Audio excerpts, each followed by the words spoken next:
Thank you all for coming this morning on this blustery and chilly day. I guess it had to remind us that despite our glorious fall, it's still Cleveland. So we're delighted to see you this morning. This is going to be my last state of the school as the dean. I am stepping down as of June 30th, 2020. And for this state of the school, it's going to be a little more expansive and a little less focus on the last year than prior states of the school. I started as interim dean in September of 2006. At that point, there were a number of things that were very challenging, finances being one of them. We just rolled out a new curriculum, which people weren't really sure how it was going to go. One of our major affiliates was publicly shopping for another medical school. We had an interim president at Case Western Reserve.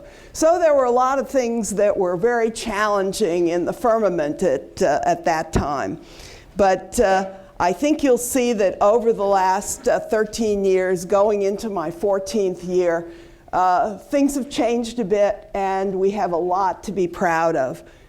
Before I get started, I want to thank two people who have really made this day possible. Jennifer Rafi, who is closing the door there, came back out of retirement when we didn't have anybody in communications to help me to prepare the state of the school. If you think I do gorgeous slides, it's really Jennifer.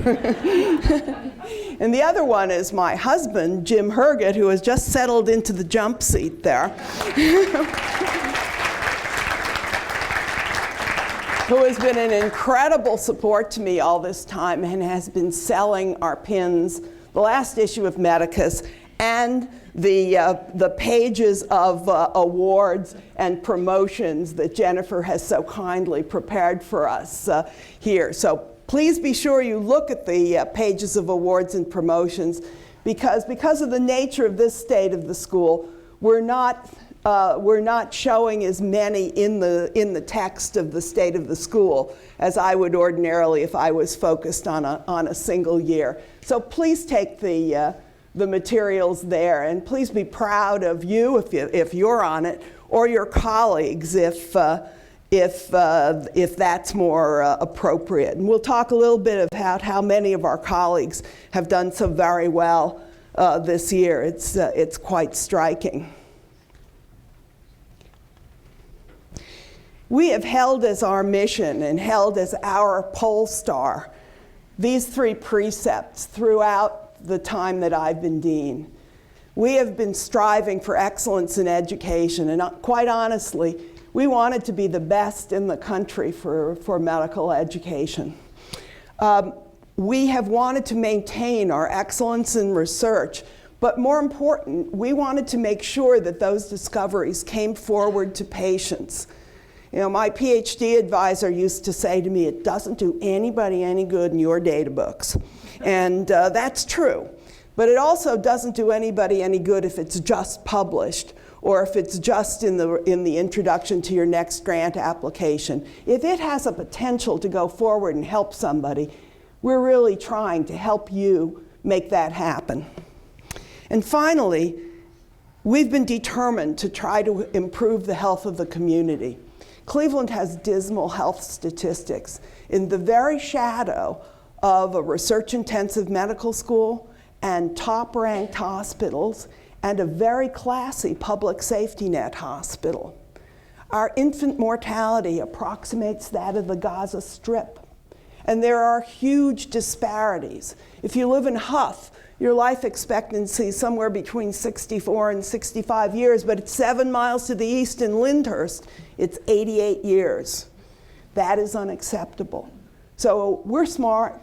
We have a lot of resources. We can think about this. We can ask questions, and we can solve problems. And darn it, we ought to be doing that. None of these things happen in a singularity. Nothing good happens on a solo basis in biomedicine today. We have to work together. And you see here a montage of many of the people who have gone out of their way to work together and to create the environment that we have today. So let's talk about the excellence in research. We have a tradition of breakthrough science in medical research. We have been a top-flight research university and a top-flight research medical school for many, many years. And we have evolved as biomedicine has evolved to meet the challenges of today and the challenges of the future. It isn't the same as it was 50 years ago. It isn't even the same as it was 20 years ago, or 15, or 13 when I started in this position. And we have had to move with the times, and we'll talk a little bit about that. We have outstanding science that ranges from the molecular to the epidemiologic to big data. We span the whole spectrum there, and I'm very proud of what our researchers have done. We have secured over the last dozen years and before large collaborative grants that are highly competitive, and they are in fields that are very important. The Case Comprehensive Cancer Center, led by Stan Gerson, outstanding score, takes in the Cleveland Clinic, university hospitals, and the School of Medicine, and some individual faculty at Metro and at the VA. We're very proud of their accomplishments. They've improved prevention. More children, more youngsters, I suppose I shouldn't say they're children, have received HPV vaccinations now than did 6 years ago because of the efforts of the Comprehensive Cancer Center. And we have discovered a number of important molecular mechanisms that are now the target of drugs that we're bringing forward to patients, and we'll talk more about that later. The Clinical and Translational Science Award. If we want to take things forward to patients, we have to figure out not only how to translate from the lab to the patient in the first place, but also how to take what we know from the experiments in the hospital and in academia into the community. And we have to look at those opportunities as well. Our communities are sick. We know how to do a lot of the things that they need. Let's figure that out. So the CTSA has been a huge boost for that. And they have certainly boosted the most rapidly growing segment of our research portfolio, which is the community-based research. The Alzheimer's Disease Center. We've been pining after an Alzheimer's Disease Center, now led by Jim Leverins at the Cleveland Clinic and taking in investigators from the School of Medicine like Jonathan Haynes and Yuri Safar, and taking in investigators from university hospitals like Alan Lerner. We have come together to obtain an Alzheimer's grant. Now this is just a starter, you know, we got to slingshot this into a longer term grant. But this is a real achievement, and it's something that we went after very deliberately and planned for, and we collaborated across the whole city, and I'm very proud of that collaboration. Since Fabio Cominelli has been here, digestive diseases have been a point of pride. We have great things going on in digestive diseases. Nomograms of prediction come out of the Cleveland Clinic and Mike Catan's lab. We have wonderful collaborations in very highly competitive fields. Over the last 15 years, starting with Ralph Horwitz's deanship, we started building our core facilities. We started building the Case Center for Imaging Research and the Proteomics Center.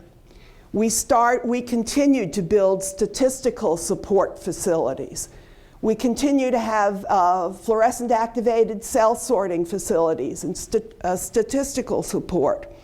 And very recently, we have the Cleveland Center for Membrane and Structural Biology, and very recently it's become clear that the cutting edge research is happening in cryo-electron microscopy, and with the help of the university's financial support, we have obtained and put into operation a Titan Krios cryo-electron microscope, and Sudha Chakrapani deserves a great deal of credit for getting this installed and operational in absolutely record time. So we're very proud of that.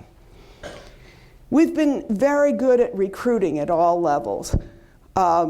We have brought in junior faculty who have turned around and brought in RO1s in short periods of time, but more important, they have recognized that if they want their labs to be sustainable, they have to have a second line of work. And so they're going for a second RO1, either collaboratively or out of their own lab, or they're going for other means of support, the American Heart, the Cystic Fibrosis Foundation, other programs like that. They want to see their labs go on for a long time. And the mechanism of doing that is to diversify the portfolio. So we're very proud of them. We've had terrific recruiting at all levels, not just the chairs we've brought in, like Lynn May or Tony Wincha-Boris or Jonathan Haynes, but also senior faculty that they have brought in. Dana Crawford, brought in by Jonathan. Lynn actually brought his wife. Now, his wife came with 2 RO1s and a VA grant, and in less than a year had a third RO1. Now, that's progress. You know, in the Department of Genetics and Genome Sciences, not only did Tony recruit at the junior faculty level, but he brought in senior faculty like Ann Harris, who is not only a distinguished investigator herself, but is a great mentor to junior faculty. And as we'll talk about in a minute, I think that we have made great strides in discoveries advancing to patients. Now, this wasn't cheap. The School of Medicine, despite its financial challenges, felt that it had to somehow assemble the money to invest in the Cancer Center, in physiology and biophysics, in nutrition, in biochemistry. And this shows you the timeline of our investments. As early as 2008, we were putting substantial dollars in, and you'll see when we get to the finances, it didn't look like we had the dollars to do that. So, and I was not printing it in the basement, I promise you. But we had to start because we had to keep up. The world is moving too fast to allow ourselves to get behind. So over this period of time, and this shows basically an 11-year stint, we've put over $203 million into the basic sciences, the School of Medicine alone. And together with university hospitals, which is not shown on this slide because I couldn't cram it all in, we have put in $244 million in various areas of university hospitals. Mostly that's split 50-50 with UH. So we have helped to recruit cardiology with university hospitals. We helped to recruit Fabio Cominelli with university hospitals. So we have made significant investments. So when you see our very narrow financial margins a little bit later on, remember that we've poured a lot of the money that we did have into you, into your departments, into your research programs, into your education programs, into a new PA program. Those things were very important. You have to do that in order to keep up. Our I should tell you that our overall funding in the School of Medicine places us among research-intensive medical schools according to the AAMC. We have been there pretty much all along that in the time that I can remember. We are a research-intensive medical school, and by God, we're staying there. This is the total NIH funding across CWRU and all of its affiliates. And I'm pleased to tell you that in 2019, the number for CWRU and all of its affiliates will be reflected in the Blue Ridge. So you won't have to run your finger down the columns and add things up. you will see us all together. And we should be all together because we do collaborate across the city, and we should collaborate across the city. Now, many people believe that the better index of how research is going is actually your research expenditures. It's nice to have awards, but we have a few people who hoard them, and you know who you are. And we also have, beyond the NIH, we have had great success with foundations, and recently with the state of Ohio, and I'll tell you a little bit about that when we get to the community. So we've done well over time, and I wanted to emphasize that to you. Bringing technologies to patients is really a point of pride. You may have seen on the timeline slide that there was a little arrow for commercialization. Starting the end of December of 2012 and end of December 2011 and January of 2012, when we started to put money into translational officers and into a program where we could make targeted development, not research investments, in technologies that had been reported and help them de-risk them to make them more attractive to industry. So we started back then. Back then we had about 3 spin-outs a year, and we have been dutifully doing this for quite a while. And in 2017, 2018, 2019, it is finally starting to pay off. We're now up to 21 spin-outs in the last 2 years. Since 2017, there's been more than $200 million of professional money invested in CWRU School of Medicine startups. Now, by professional money, I mean not SBIRs, not friends and family, professional investors who seriously expect to get their money back. And we have every hope that some of these things will turn into important discoveries that will matter for patients, will turn into products that matter for patients.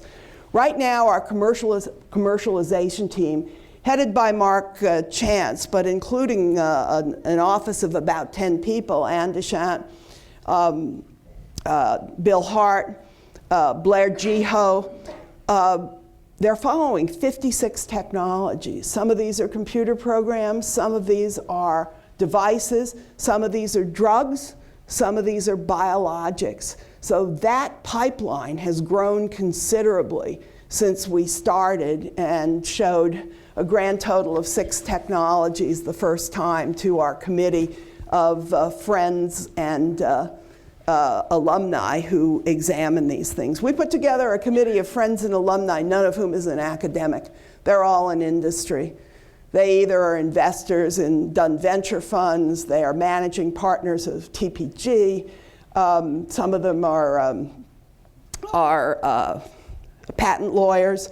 Some of them are with vice president of Vertex, mid-level companies. Some of them are serial entrepreneurs of small companies. And some of them have Rolodexes to die for. So they can tell us where we ought to be taking these technologies when they're ripe and ready to try to put into the commercial space. This is a montage of some of the companies that we have spun out. I just want to call out a couple of them. The top in the middle is Convelo. Convelo is near and dear to my heart because all of the investment in Convelo has come from Cleveland. Now, this is a company spun out from the technology of Paul Tesar and Drew Adams. I hope I won't embarrass Paul by saying he's a Cleveland boy. And his mom's in Cleveland, and we very much venerate his mom. And his daughter likes being in Cleveland. But nevertheless, the fact that we could raise the money for Convelo initially, cite this in bioenterprise, and then have it attractive enough to attract a deal from Genentech and a potential for a purchase, I think is a great achievement. I'd like to do more Convelos. I'd like to have more in town. This could do something for the economy and the visibility of Cleveland. Hemex is another one I wanted to call out for you. The patents that went into Hemex won the Patents for Humanity Award. The Hemex discovery was a point-of-care discovery for diagnosis of malaria. So the basis of diagnosis of malaria otherwise is to make a smear of the blood of the patient and stain it, and then take it to a microscope and look and see if you can find the malaria parasite. That takes time, and it is not good for epidemiologic studies. And some of the epidemiologic studies determine what you do to try to control malaria. This thing, you put a drop of blood in it, 10 minutes later you know. So there you are in the field with this stuff. I can see why it won the patents for humanity. NerveGen is a strategy, is a biologic that encourages regrowth of severed neuron extensions. This was picked up by a company, by investors in Vancouver, and within almost a year of being picked up, it went public on the Canadian exchange, on the Canadian Stock Exchange. Lucid is one of and that is Jerry Silver's technology. Lucid is a technology from Amitabh Chak and Sandy Markowitz, and their device, which samples the esophagus without having to do an endoscopy, was recently approved by the FDA, and they have this packaged into a kit which is on its way to FDA approval. So some of these things are really interesting and really important and could change the way we practice medicine. Now, we've had to provide some faculty support, and just as my one-year-old granddaughter really couldn't blow out her candles by herself, we felt that helping people along, both to develop as junior faculty and in leadership roles, was pretty important. We've provided a significant amount of pilot funding. The money from the CTSC has gone to all of the participating institutions in the CTSC: Metro, the School of Medicine, the School of Engineering, the Cleveland Clinic, university hospitals. It's available to everybody. And it has really done the job in terms of bringing in additional funding. Over the last 5 years only, we've put $2 million into bridge funding, and there's been a very, very satisfactory return for that.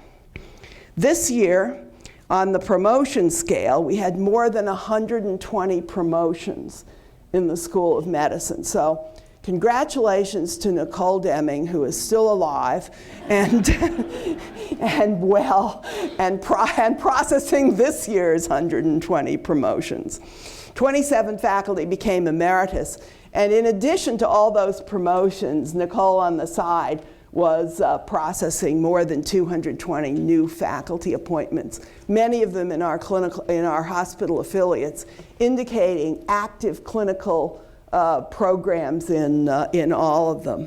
So we're very proud of those. I believe you have the promotions on your handout. Congratulations to everyone. It was a long haul, and we're sorry it took so long, but part of it was the provost's office.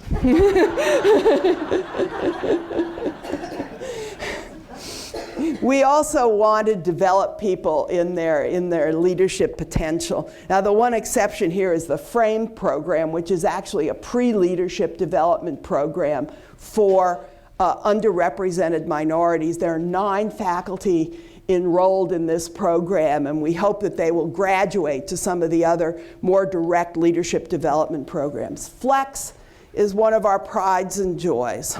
A number of years ago, the women faculty at the School of Medicine, their entire executive team, crowded into my office, standing room only, and were disappointed that they were not allowed to apply for a grant to support their great idea, which was FLEX. They weren't allowed to apply for it because the university wanted to apply for it, and they felt the medical school would be competition. So I didn't have any money, but I asked, how much were you going to apply for? And they said, well, $50,000. So my grandmother always used to say, God helps those who help themselves. And I said to myself, God, I can find $50,000, right? And we put a little money into this. And Sumita Khatri carried the ball for many years. And Lisa Mancini out of my office has been tremendous support. And Billy, oh dear, Billy used to be Kyriakides, but she just got married. Edgar. So Billy Edgar has been spending her time with the women faculty and in Flex. And there are now more than 150 graduates. The first 7 did very well. There are several things I really like about this. One of them is it develops women and specifies the things that women often fall back on and need help with. But it also creates a cohort. In nearly every program, and I think everyone, there have been women from the Cleveland Clinic, University Hospitals, Metro, the School of Medicine proper, and the VA. There have been, and this creates a cohort across the school of people who know one another, respect one another, and develop with one another. So we have a group of 150 women who are the subterranean strength of a lot of programs here. A great many of them have achieved the goals that they set out to achieve, or they listed as things that they wanted to do after Flex. Flex has been so good that some people mentioned it to their vendors. And one of the vendors came to us and said, we'd like this program for our women employees, and by God, we did it with 30 women from one of the companies, and it may not be the last time we pull in a little money to support Flex from the outside. So congratulations to Samita and Lisa and to everyone who is a Flex graduate. Sonaloo has developed a staff and faculty, both a staff toolkit and a faculty toolkit. If you want to know how to do stuff here, there's probably a toolkit for it, such as getting promoted and tenured, such as helping to develop your own graduate students and postdocs. The staff have development as well, and there's a brand new wellness toolkit. So we're pretty enthusiastic about those. And we have supported external leadership training and development at ELAM and at the AAMC. Recommendations for ELAM have come out of a committee of the women faculty of the School of Medicine. And we have sent people from Metro, from the Cleveland Clinic, from the basic sciences, and from university hospitals during the time that I've been the dean. We pay at least half of that. If they're in an affiliated hospital, they pay half and the school pays half. Now, the disappointing thing about ELAM is some of these people get very ambitious and they go to chairs elsewhere. So I'm not happy with that. And I'm wondering whether I should continue to invest in this kind of thing. But we want our faculty to see a way forward and a way up, and we're very proud of that. We are committed to diversity and inclusion. We have put forward new recruitment policies and procedures. They are making a difference. There is an increased percentage of female senior staff at the School of Medicine and at the VA, at UH and the VA. And we're very proud of that. The leadership staff at the School of Medicine now is 50% female. And over just the last year, I'm getting you the number, the senior administrative staff at UH and the VA has increased from 16% women to 29% women. So that's a pretty good jump. And we've been working at encouraging inclusion of women and minorities in the pools. And it's still improving. The Diversity Strategic Action Plan, the second one, will roll out in 2020, and it's being vetted extensively right now. But I'm very proud of the education programs that create a supportive environment. We have a number of programs, some of them run by Nate Berger, some of them run by other individuals in our education program to support students in the Cleveland Metropolitan School District.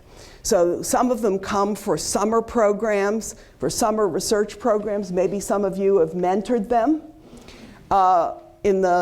during the summer programs. And to my great delight, with the new YES grants that were awarded by the National Cancer Institute, We've gone down to the middle schools, and Bob Haney has been working with Nate to train the teachers in the middle schools to encourage the students to bring forth science, to appreciate science and to feel good about themselves.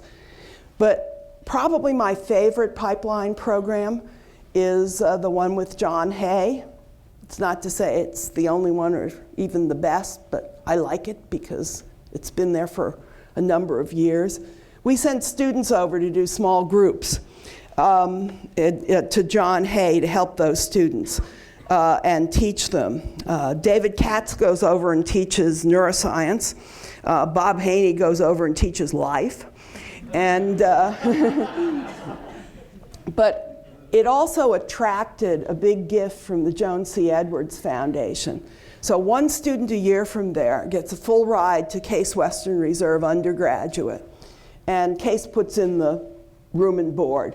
The program puts in the tuition. If that student gets a 3.25 average or better, is automatically admitted to the School of Medicine. And we put in the living expenses for that. We now have 4 students in the School of Medicine. One of them, Nichelle Ruffin, is going to graduate this year. And by the time we've graduated the first 5, we will have graduated more people from the Cleveland Metropolitan School District than were graduated in the previous 75 years. So,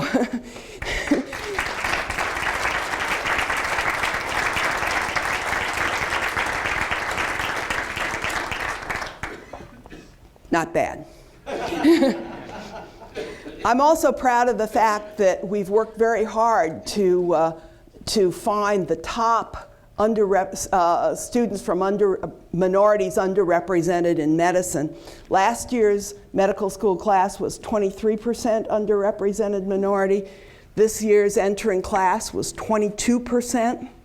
That is a really extraordinary number for a non-traditionally black medical school. This is really a yeoman service.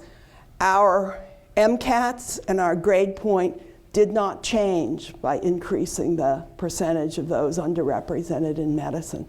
So we have incredibly talented people here, and we're looking forward to seeing what they can do.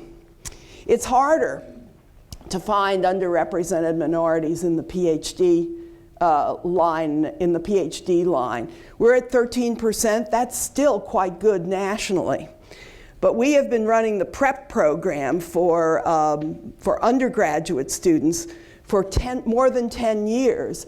And I'm just disappointed more of those prep students don't come to us. You know, they're going into PhD programs and other programs elsewhere.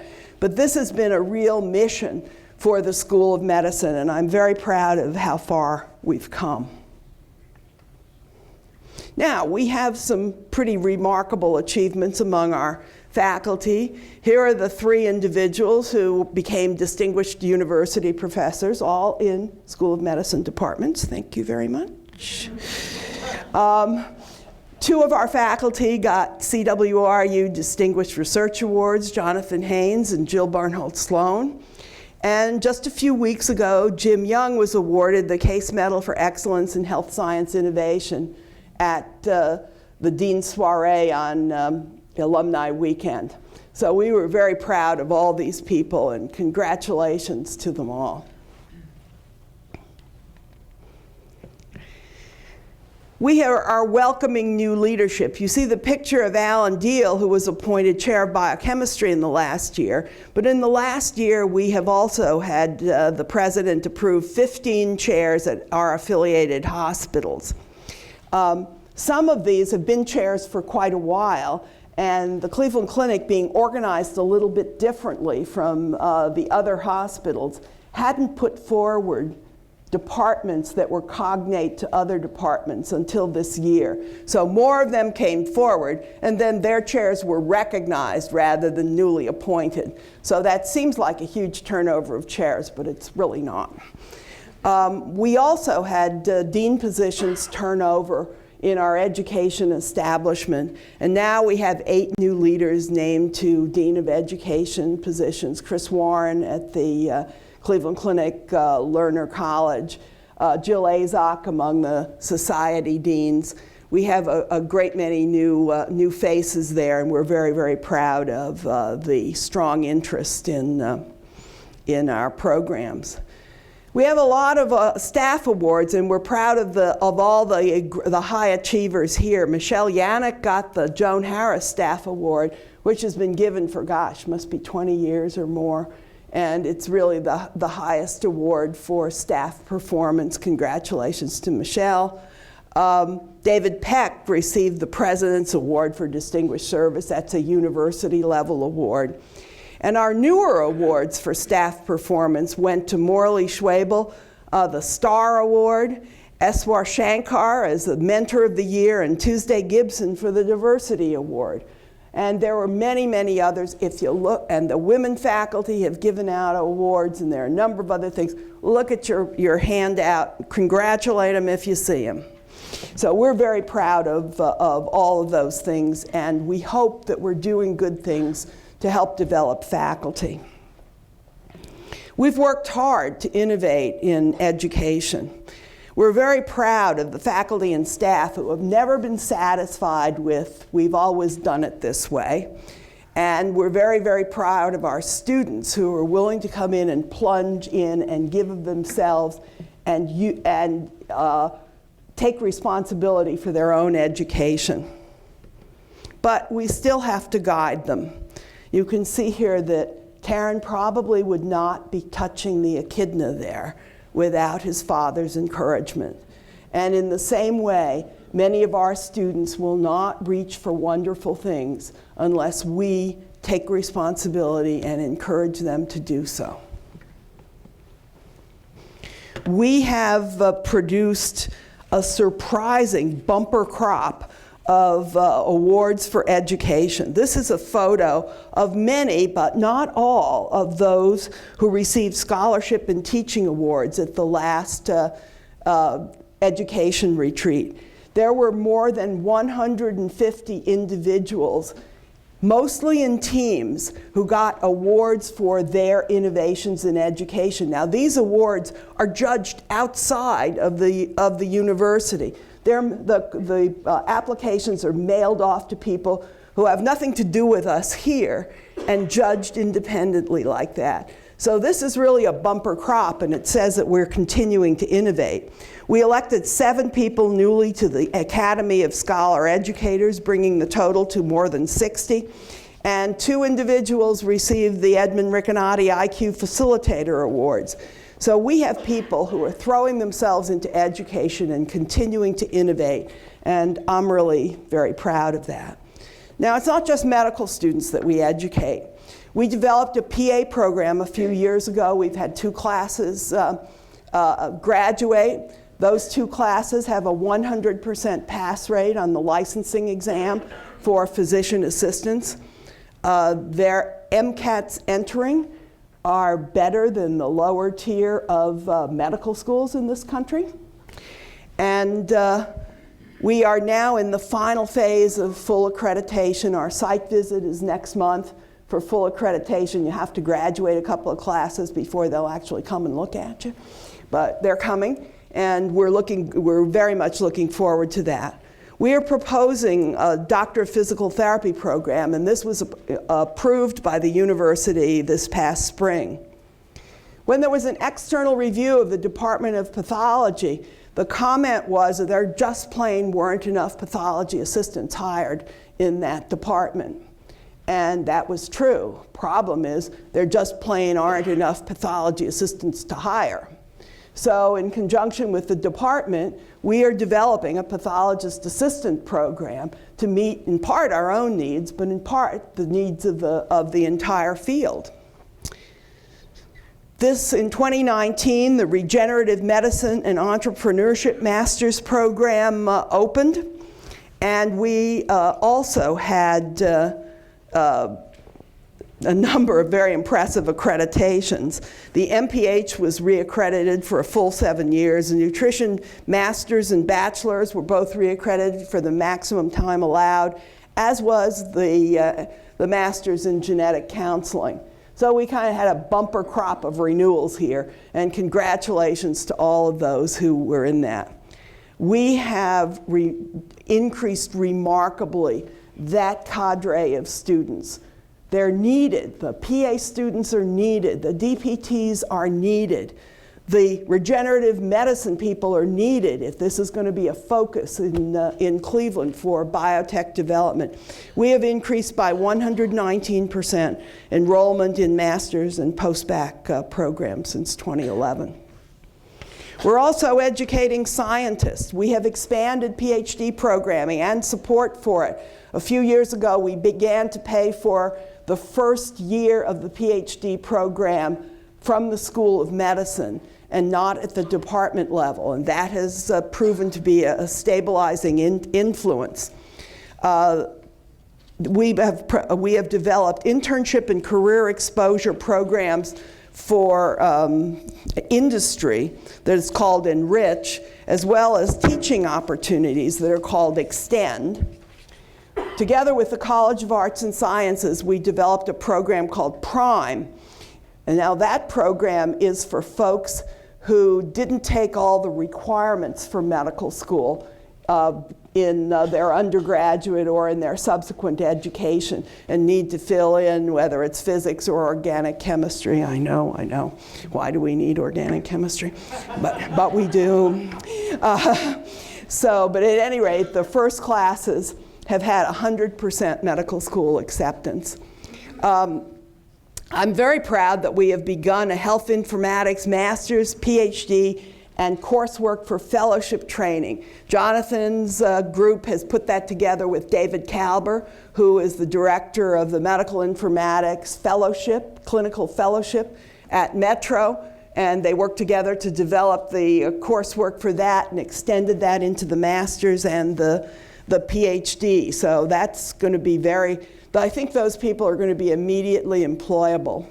And I'm very impressed with the opportunity. And of course, we're considering online, hybrid, and other development opportunities in educating scientists. I remain incredibly proud of our medical school education program. Our IQ groups are still cutting edge. They develop collaboration, they develop teamwork, and they encourage our students to think like a doctor. Our teachers there are venerated. They are the guides on the side. It's no longer the sage on the stage. It's the guide on the side that's the really important thing in medical education, and we're doing it. The Pathways programs educate for specialized areas. They are really rocking and rolling. Our thesis requirements train critical readers of the literature. Longitudinal clerkships have proven to be extremely popular. Developed initially by Bud Isaacson and having one of the larger programs available at the Cleveland Clinic is really something. This year, the first program standing up at Metro. We now have a unit on systems developed by Mimi Singh. You've heard a lot about our reimagined anatomy program with augmented reality and ultrasound. And of course, interprofessional education is a signature program. This is a photo of the students who came into our medical school this year. This is white coat ceremony, and down front you can see me and Bud Isaacson and Neil Maida and our speaker Pat Thomas and Amy Wilson Delphos and the society deans and our new president of the Medical Alumni Association, the big tall guy, Jim Fleming.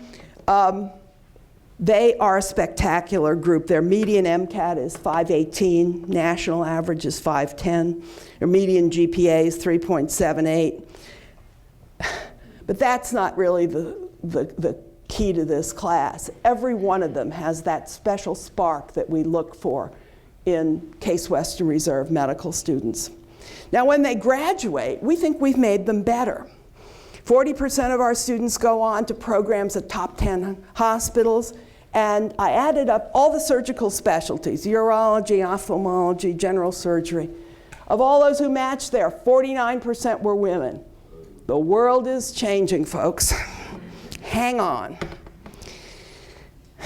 In 2008, shortly after I became the dean, our LCME review suggested strongly that we needed new medical education space. And there were a number of ways that this was contemplated. Some of them were at the corner tearing down the old law school, which unfortunately is on the National Register of Historic Places and turns out to be hard to tear down. We thought about the West Campus, nice little curved building there. And then we started thinking together with the Cleveland Clinic. And not only did we think together about building a medical education building, but we decided to celebrate our interprofessional education. And we built the health education campus that opened this spring. I'm very proud, and congratulations to Pat Thomas and her team. We have occupied that building. It all went very smoothly. Congratulations to the shuttle drivers who get us back and forth. Thank you, God. It's very efficient. The students absolutely adore this building. We have gone from a building with no windows to a building that is full of light. We have gone from a building that is siloed to one where we interact with the School of Nursing, School of Dental Medicine, and the PA program. And I think this is going to be a springboard to really great things. Now, whether it's because of this building or whether it's because of our Dynamite program, this past week we've passed 8,000 applicants to the School of Medicine. This is what you might call a high-class problem for Lena Maida and her team. But we're very pleased with it. We have also made a major commitment to the community. Lord knows we need it. We're trying hard to find solutions to the problems of high blood pressure, high incidence of tobacco use, vulnerability to type 2 diabetes, obesity, infant mortality. These are just some of the programs in which our school is heavily involved. Mike Constant is a big mover in first year Cleveland, looking at the infant mortality disparities. But we are also participants in statewide grants modeled on some of the things that we did in Cleveland to improve the control of high blood pressure and to improve the control of type 2 diabetes across the state of Ohio. And we're tremendously proud to be leading those. I'm not sure Mike is so happy to have only 2 hours to sleep in at night, but he is working very, very hard to try to make life better for people in Ohio and to reduce their vulnerability to cardiovascular disease, eye disease, and other things. One of our faculty is one of the co-leads on health improvement plan for Cuyahoga County.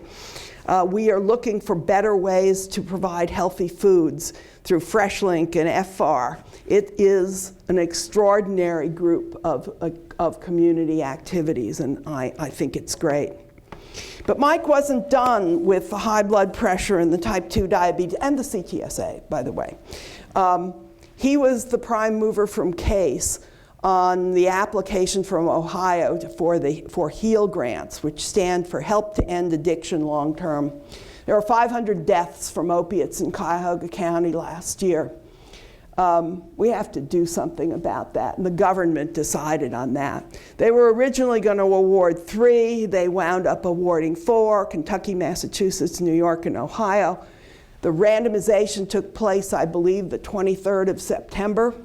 Cuyahoga is one of the counties that's randomized. Williams County, several in our catchment area here are randomized. The idea is to find out the best way to control the opiate epidemic, and particularly to reduce the deaths.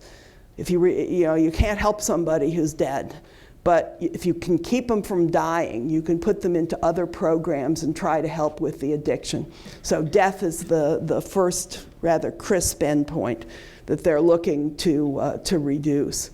So we're very proud of this. Officially, this grant runs through Ohio State, and it includes us and Cincinnati and Ohio University.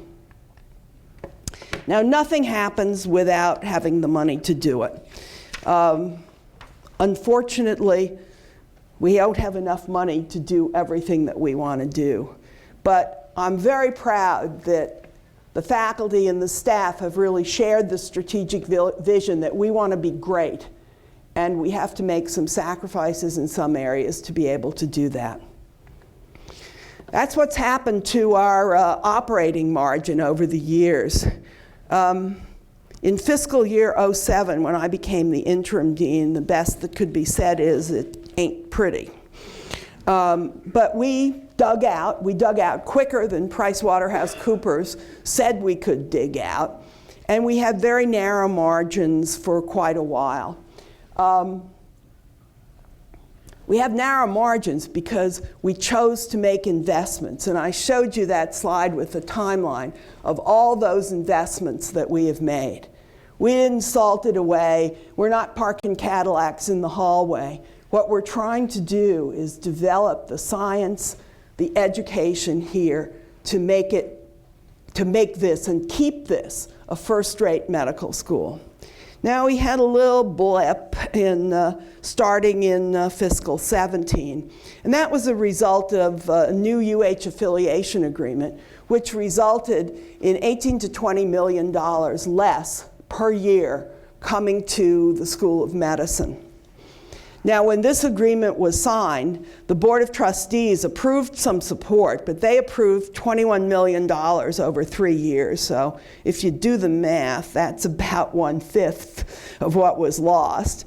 And actually, we've worked very hard. Matthew Lester's group deserves a great deal of credit. We're actually going to use about $17.5 million support over this time before we come back into balance. In case you haven't noticed, we are still making investments.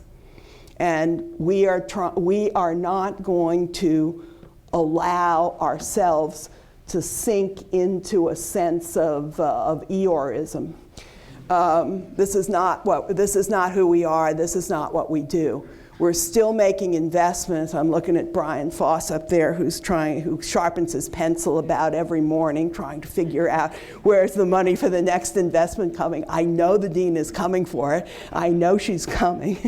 But we are going to come back here and we will be in line. And we will continue to be strong. And our programs that we've invested in, like the Department of Neuroscience, the Cleveland Brain Health Initiative, the Center for the Computational Biology, Institute for Computational Biology, they will continue and we will continue to invest. Some of that was from those master's programs investment.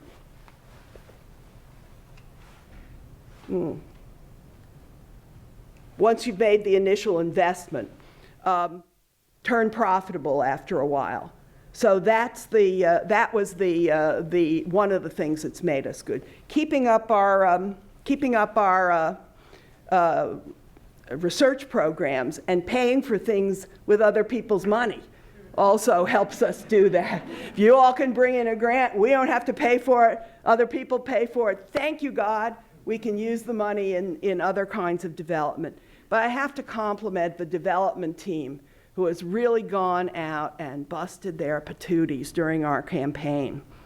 I would also say that the new records coincide with the arrival of Carol Moss on the scene.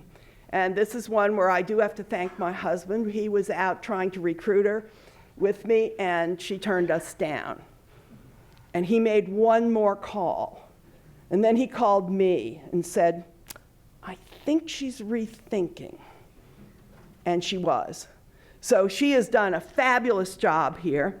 Although at the end of last year, she went over to be the university's top development officer, she still has a soft spot in her heart for the medical school, We have Lindsay Whitling as our Vice Dean for Development, who is fantastic. And we have Michael Dolzak supervising the medical school, the nursing school, and the dental school. And Michael has a track record to die for. So, and we are already in this year actually beating the numbers from last year, much to my surprise.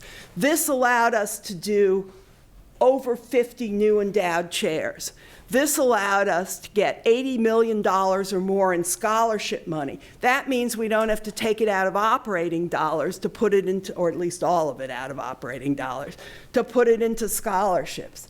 This is very, very important, and we're just thrilled that we still have enthusiastic development officers. And by the way, our achievement here is just about double the average achievement among medical schools that do not have a hospital, just about double.